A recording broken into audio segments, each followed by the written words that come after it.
2017. A Russian cyber weapon escapes its leash. Designed to punish Ukraine, NotPetya instead ricochets globally, even hitting Russia's own oil giant Rosneft. The estimated damage, $10 billion. The body count, 0. Welcome to modern warfare, where destruction doesn't require bullets or bombs. Just a cleverly hijacked software update and patience. Why did Sandworm miscalculate so badly? And what does their mistake reveal about the unpredictable nature of cyber conflict? How do you cripple an entire country without firing a shot?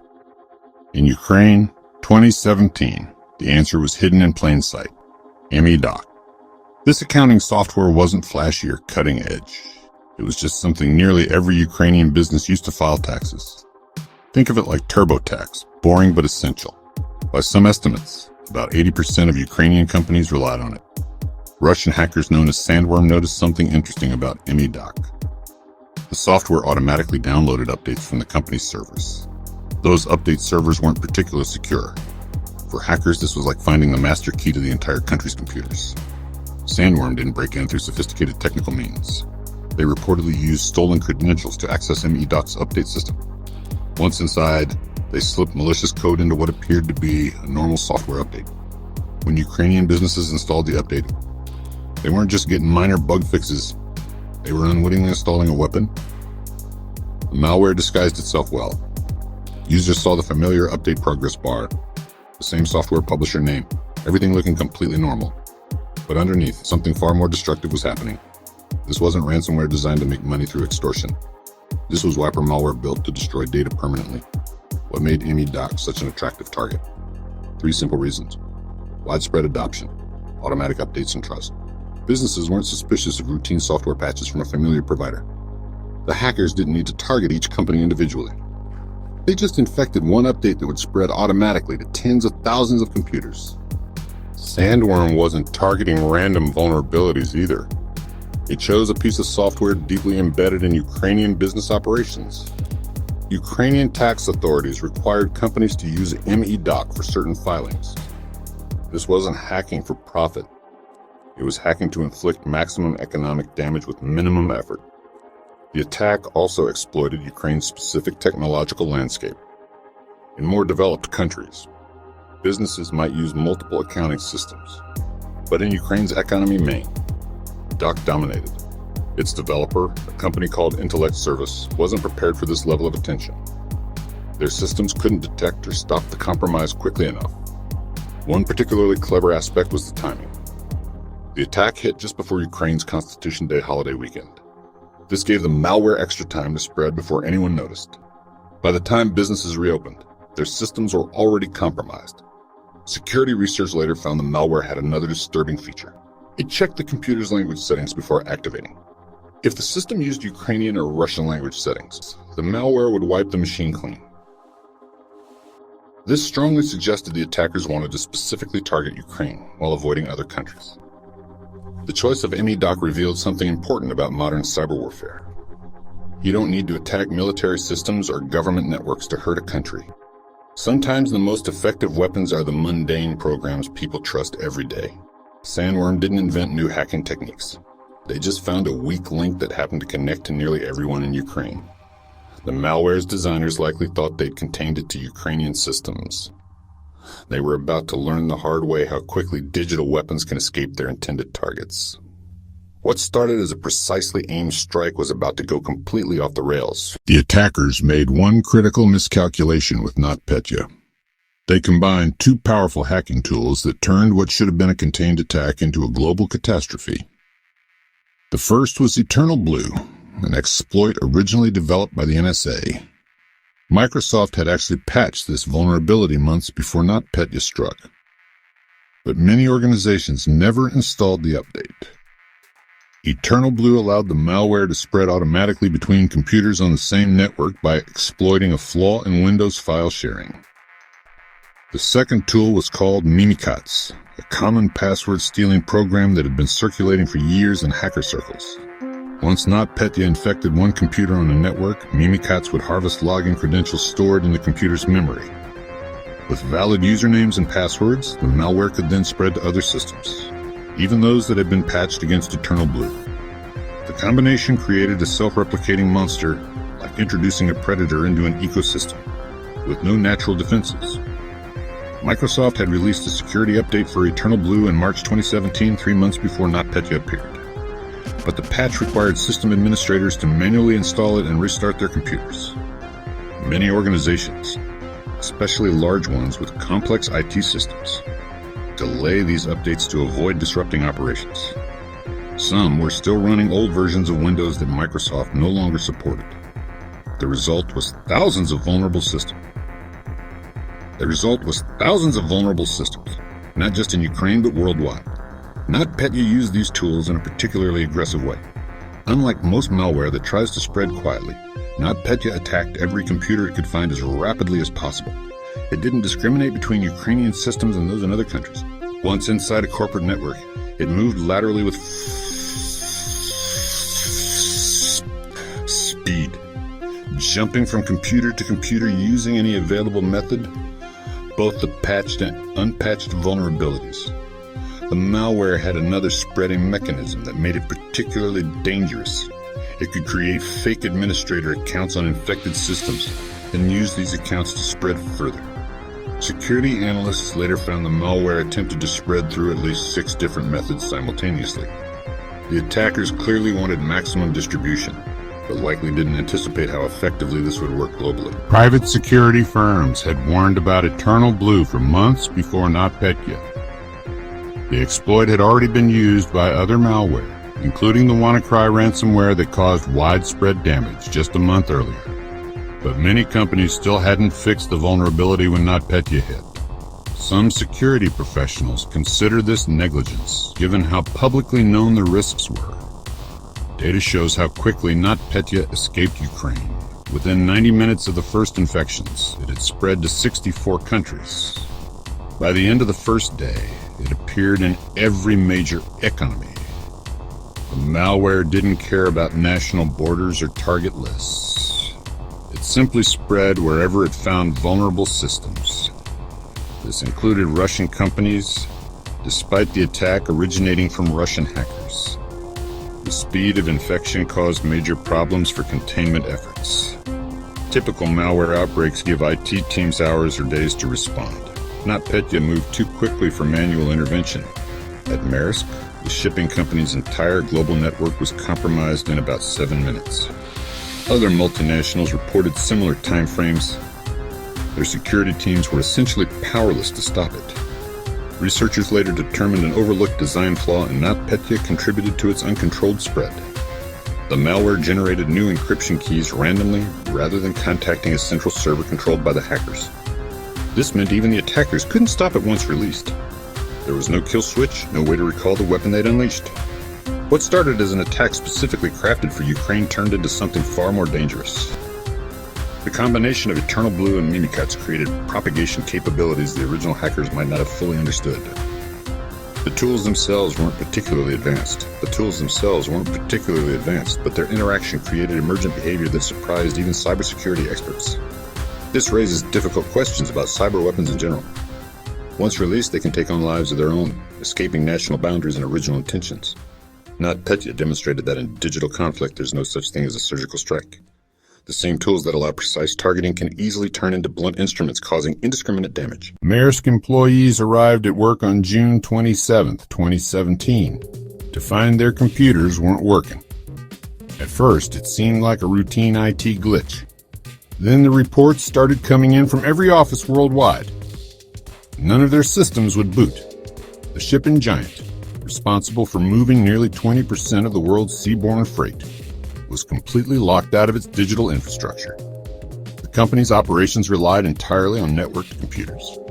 Maersk managed 76 port terminals across 40 countries, controlled 1,300 vessels, and tracked millions of shipping containers, all through centralized software systems.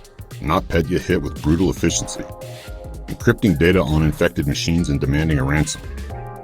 But unlike typical ransomware, this malware couldn't be paid off. Its real purpose was permanent destruction. At the port of New York and New Jersey, cranes froze mid-operation.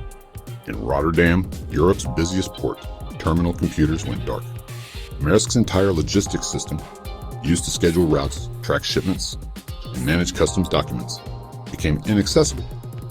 company's ability to process anything from billion-dollar cargo shipments to simple truck movements evaporated in hours. Ship captains at sea found themselves suddenly cut off from headquarters. They still had control of their vessels, but no access to port schedules, weather routine updates, or cargo manifests. Some ships had to drop anchor outside ports, waiting for instructions that weren't coming. The company's communication systems, including email and internal messaging, stopped working globally. On the ground, the situation grew more chaotic. Maersk employees couldn't verify which containers held what cargo. Customs documentation disappeared. Truck drivers showed up at ports with no way to confirm deliveries. Some containers sat untouched because no one knew if they contained perishable goods. Others were moved blindly, creating a logistical nightmare that would take weeks to untangle. The attack exposed how thoroughly digitized modern shipping had become. A Maersk terminal typically processes thousands of containers daily with minimal human intervention. Automated systems scan container IDs, track their positions in the yard, and direct straddle carriers where to move them. Without the software, workers had to fall back on paper records when they could find them. In corporate offices, executives faced an unprecedented crisis. Maersk had backup systems, but NotPetya's design specifically targeted those too. The malware overwrote the master boot records on infected computers, making data recovery nearly impossible. Even systems that weren't connected to the internet got infected when employees transferred files using USB drives. Maersk's experience wasn't unique among multinationals hit by NotPetya, but the scale was staggering. The company employed about 88,000 people across hundreds of locations. All of them suddenly had to improvise workarounds for processes that normally took seconds on a computer. Simple tasks like checking a shipment's status became impossible without their digital systems. Financial losses mounted quickly. The company had to halt operations at multiple ports. Ships couldn't unload because terminals couldn't process cargo. New bookings froze entirely since the reservation system was down. Some customers began diverting shipments to competitors, unsure when Maersk would recover. The human impact became apparent fast. Workers in cold storage warehouses had no way to check temperatures for perishable goods. Refueling operations slowed to a crawl without digital tracking. Even payroll systems went down, leaving some employees wondering if they'd get paid. The malware didn't discriminate between critical and non-essential systems. It destroyed everything it touched. Maersk's IT department faced an impossible task. Standard recovery procedures assumed localized failures, not complete global system destruction. Every infected computer needed to be wiped and reinstalled individually. The company didn't have enough spare hardware or installation media to handle the scale of disaster. By the end of the first day, Maersk executives realized the truth. This wasn't a temporary outage. The company would need to rebuild its entire digital infrastructure from scratch. The attack had achieved what no natural disaster or economic crisis ever had. It completely halted the operations of one of the world's most interconnected businesses. What no one knew yet was that salvation would come from an unlikely place. One single server, forgotten in a remote office, had somehow escaped infection. This machine would become the key to Maersk's recovery, but finding it would require a desperate global search through the digital wreckage. Maersk's IT teams faced an impossible situation. With their primary systems destroyed and backups compromised, they had to improvise solutions to keep global trade moving. The first challenge was communication. Company email servers were down, so employees began using personal Gmail accounts instead. WhatsApp groups sprung up overnight, with managers creating makeshift channels for coordinating port operations. Executives traded phone numbers they'd never shared before, calling each other directly to make decisions that normally would go through multiple layers of approval. The ports presented the biggest operational crisis. At terminals in New Jersey and Rotterdam, workers dug out decades-old paper forms from storage rooms. They handwritten manifests for containers, recording numbers with pens instead of barcode scanners. Some ports kept manual logs of container movements using whiteboards and sticky notes. The switch to analog systems slowed operations to about 20% normal capacity.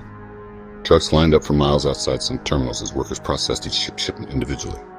Shipping containers became walking databases. Workers printed out documents from personal laptops and taped them directly to container doors.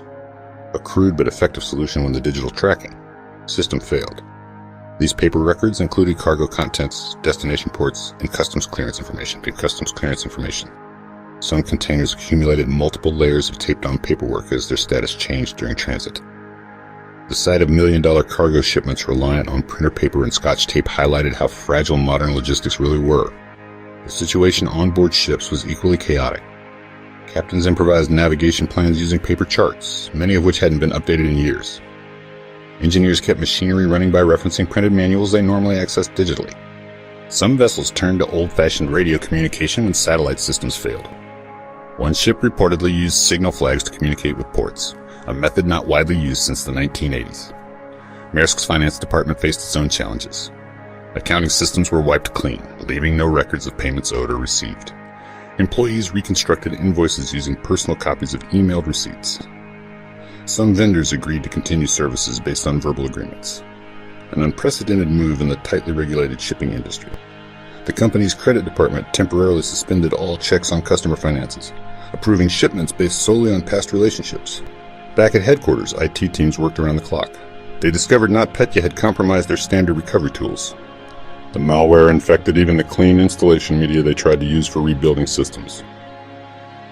Engineers resorted to manually typing commands into each computer's BIOS interface, a process that took hours per machine. Some teams drove to local electronic stores to purchase external hard drives for makeshift backups. The warehouse operations revealed surprising gaps in analog processes. Without barcode scanners, workers had to manually count inventory. A task that normally took minutes now required entire shifts. Cold storage facilities struggled most.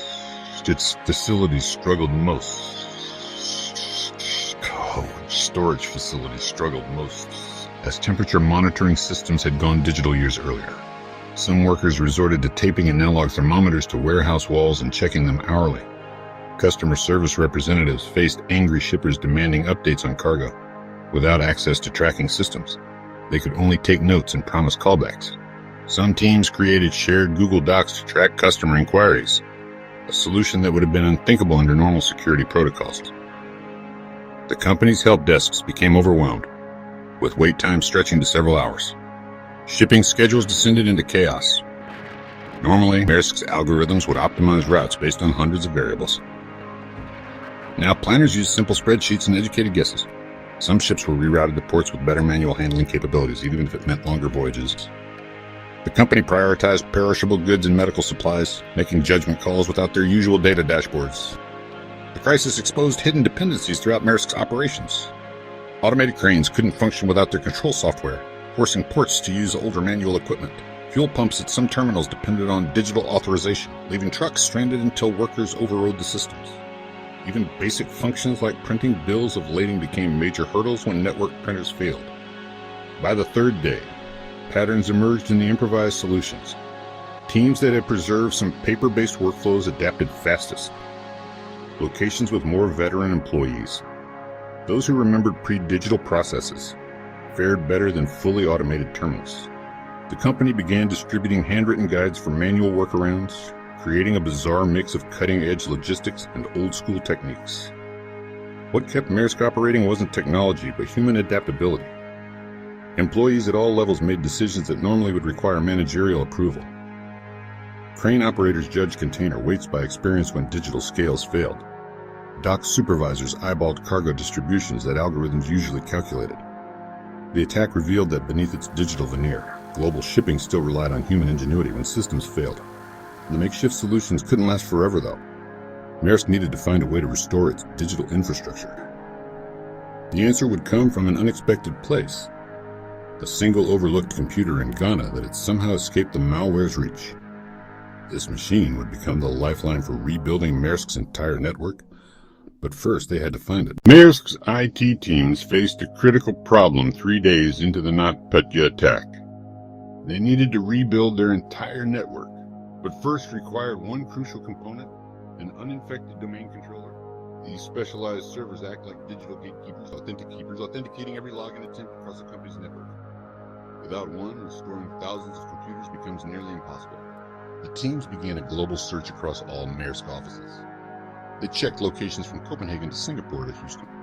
Each domain controller they found was either already infected or had been wiped clean by the malware. Some had been patched recently enough to resist eternal blue, but NotPetya's other spreading mechanisms still got through. After checking over 150 domain controllers worldwide, the situation looked hopeless. Then came an unexpected report from the company's small office in Tima, Ghana. Their domain controller was still functioning normally. At first, headquarters assumed it was a mistake. Perhaps the malware hadn't reached Africa yet. But when IT staff remoted into the Ghana machine, they found something remarkable. The computer was completely untouched by NotPetya, despite being connected to the corporate network. The Ghana computer survived through pure luck. It had been offline for routine maintenance during the initial outbreak. By the time technicians reconnected it, Maersk had already isolated its network segments to contain the damage. The machine also ran an older version of Windows Server that lacked some vulnerabilities NotPetya exploited.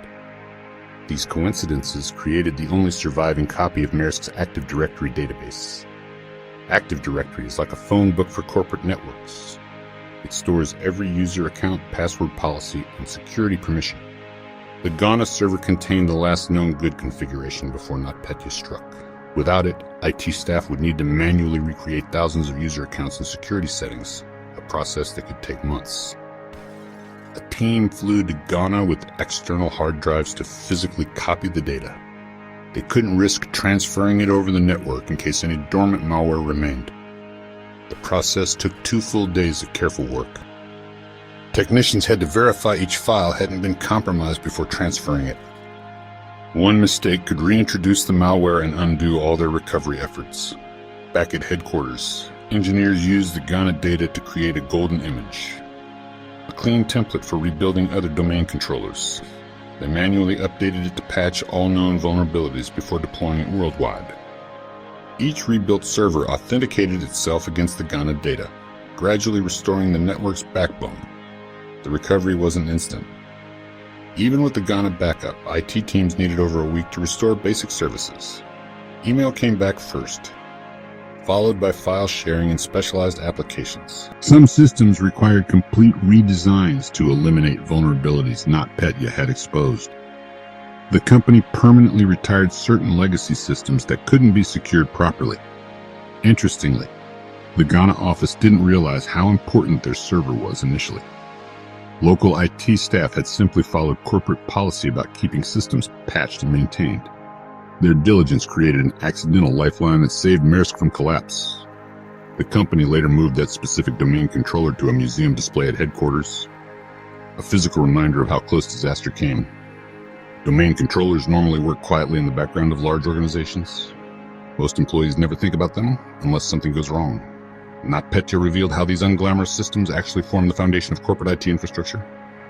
When they fail, everything fails with them. The Ghana incident also showed how random luck can play a role in cybersecurity. No special planning protected that particular server. Just timing and circumstance. Maersk got a second chance because one machine happened to be offline at the right moment. The next company hit by such an attack might not be so fortunate.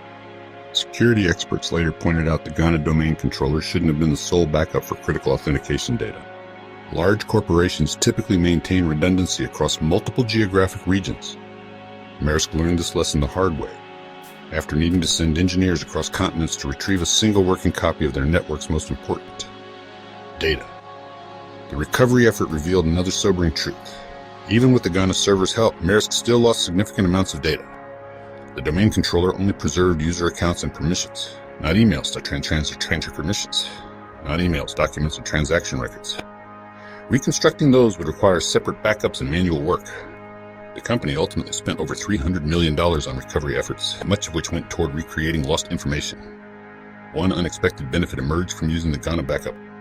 Because it predated some recent network changes, engineers had an opportunity to redesign Maersk's security architecture from a known good state. They eliminated outdated user accounts and tightened access controls that had accumulated over years of network growth. In this way, the crisis forced positive changes that might otherwise have taken years to implement. The episode demonstrated both the fragility and resilience of modern business infrastructure.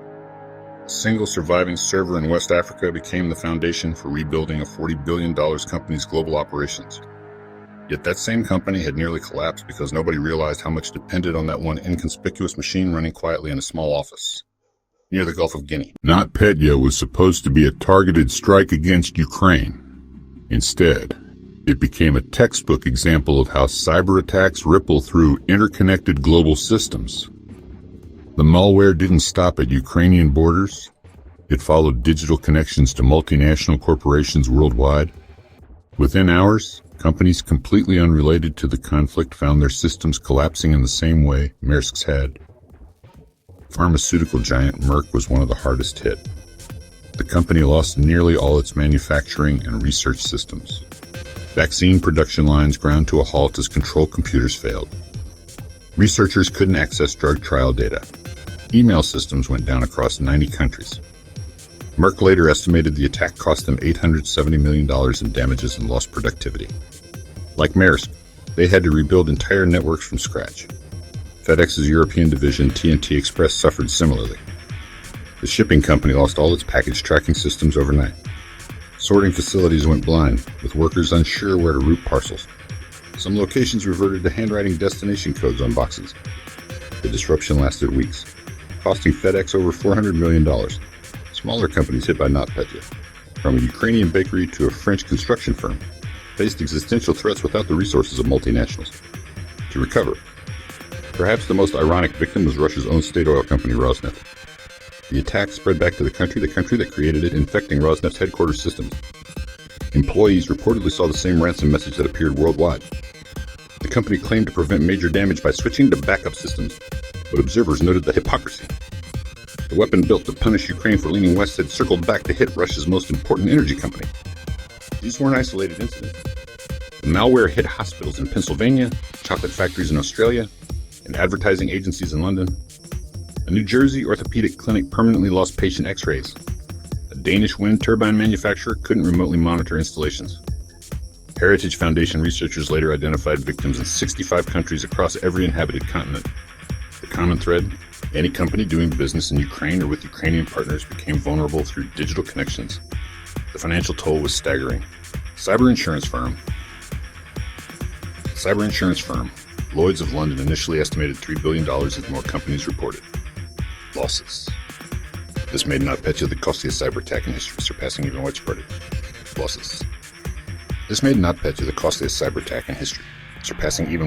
ransomware outbreaks. The economic impact went beyond immediate IT costs. Supply chain disruptions caused by Maersk and other logistics companies created secondary effects across multiple industries. Some patterns emerged in which companies got hit hardest. Firms using Ukrainian tax software, MEDOC, were primary targets. But the malware's uncontrolled spread meant any Windows system vulnerable to Eternal Blue was fair game. Companies with outdated software suffered the most. Organizations still running Windows XP, an operating system Microsoft stopped supporting in 2014, were particularly easy targets. The attack exposed hidden vulnerabilities in global business practices. Many companies didn't realize how deeply connected they were to Ukrainian partners until their systems crashed. Shared accounting platforms, supply chain software, and even basic email communications became infection vectors. The interconnected nature of modern business meant geographical distance provided no protection. Security analysts later mapped NotPetya's spread through corporate networks. The malware typically entered through Ukrainian subsidiaries or partners, then moved laterally through virtual private networks to headquarters systems. Some multinationals had all their regional offices connected to a single domain, a design choice that helped the malware propagate globally within minutes. Russia may have inadvertently revealed its own economic vulnerabilities. By hitting Ukrainian businesses that trade with Russia, the attack damaged Russian-connected companies too. Estimates suggest Russian firms lost over $1 billion from NotPetya, an unintended consequence of targeting Ukraine's economy. The malware didn't care about political alliances or intended targets. It simply followed digital pathways wherever they led. The domino effect highlighted a harsh reality about modern conflict. Cyber warfare doesn't stay contained within battle lines. When countries deploy digital weapons, they risk blowback on their own economies and allies. NotPetya demonstrated that in an interconnected world, there's no such thing as a surgical strike with purely local effects. The attack may have been aimed at Ukraine, but its aftershocks destabilized global commerce from Rotterdam to Mumbai to Long Beach. Perhaps most disturbingly, NotPetya showed how vulnerable critical infrastructure remains. The malware didn't specifically target hospitals or power plants, but it easily could have. Many industrial control systems run on similar outdated Windows versions that proved vulnerable. Had the attackers modified their code slightly, they might have disrupted electrical grids or water treatment facilities worldwide. The line between economic damage and physical harm turned out to be thinner than many realized. Maersk's IT teams had warned about vulnerabilities for years before NotPetya hit. Internal documents showed they'd flagged outdated systems and poor network segmentation multiple times. The company was still running Windows XP on critical servers. An operating system Microsoft stopped supporting in 2014. Security patches hadn't been installed on many machines because updates required restarting systems, which would disrupt operations. Network segmentation was another known issue. Maersk's global network functioned as one giant system. A computer in Rotterdam could directly communicate with one in Singapore with no firewalls in between. IT staff had recommended dividing the network into isolated segments to contain potential breaches. Management deferred these changes, setting costs and operational disruptions. The company prioritized shipping efficiency over cybersecurity hard.